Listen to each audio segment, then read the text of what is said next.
if we're going to save a whale, how far do we consider the life of that whale?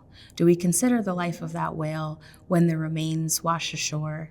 Do we consider the life of that whale when we are then deciding where the remains go and who gets to study those remains and in what collection do those remains stay? And that all was really striking to me for this invitation, because I am coming from an Indigenous community that if we wanted to have access to a whale that washed close to our shoreline, as did the whale that came into my life in 2005, we had a different protocol of imposition that we had to face. It proved that we are valid to be in this conversation and to have access culturally to the remains of a whale. I'm here in 2024, feeling very honored and blessed to have also met so many people as a part of this journey and intention to be here in this moment at Breach Logbook 24, focusing on Staccato. 2023, I had come to visit the campus and had been told that within the collection in a barn that there was a whale, the remains of a whale, and that whale had a name, and that name was Staccato. It was a space that I wanted for myself to enter in a respectful way. And I walked into that space and I remember placing my hand on Staccato's skull and having my own time to say what I needed to say in that moment. In the storage facility, we have 2 right whales. We have Staccato, she's a fully adult female. We also have a fairly young calf who is also a female. So working with Courtney, the questions she's asking are not ones that I've ever thought about with working with Staccato. She's interested in her family tree and relationships with other whales, wanting to know how many of her family are in other museum collections. So those sorts of relationships are not the types of relationships that I or many biologists work with. And it's difficult to say because so many whales are not individually identified, nor are they kept. And if there are right whales in collections, they may or may not be individually identified. But there are other connections that we can make. The combination of biological knowledge we have and combining her more artistic and spiritual connections with whales and water, I think, is going to be a really interesting exhibit.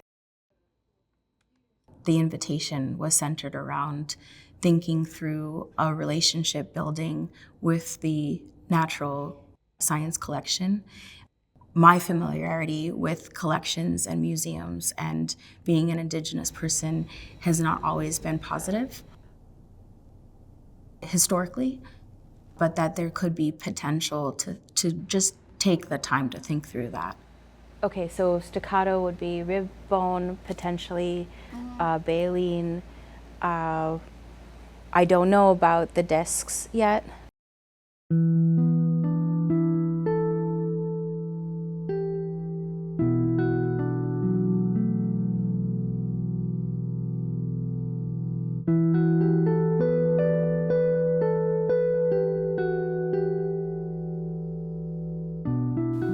We, in a reciprocal way, use each other. Like when I die, I'll go back into the earth and I'll feed other things. And when a whale traditionally was harvested, it would feed a community. And there's reciprocity of care in that kind of balance. This piece, it is a palette of spermal teeth that I fashioned out of clay. I don't have access to the spermal teeth, and a lot of those political issues are tied to the word ivory. Everyone lumps ivory into one political conversation, but it's not the same.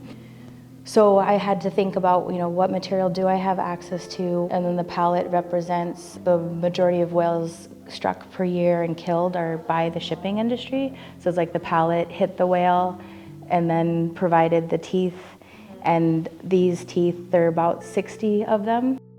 And the question that I pose in the work of Breach is, can a culture sustain itself when it no longer has access to the environment that fashions that culture? Do we think about honoring the remains and access and who gets to have the whale when it washes up ashore? They were all tied to imposition. As I thought about this whale, they had a texture and a froth. And I was wondering what that was about. Was it a disease? So I asked the question, and Kate had informed me that that was where the bones had healed from a ship strike. And the healing was almost like the ocean, almost like foam. That meant that she had been able to heal from that impact, but still continue her journey in life. And so I then asked the question, what happened to cause her to then die? And I was informed that it was another ship strike, internal hemorrhaging from the brain. And that was really impactful for me to think about how you can be struck more than once in your life and continue and heal yourself and continue to live, but then have to be struck again. And that's the final blow.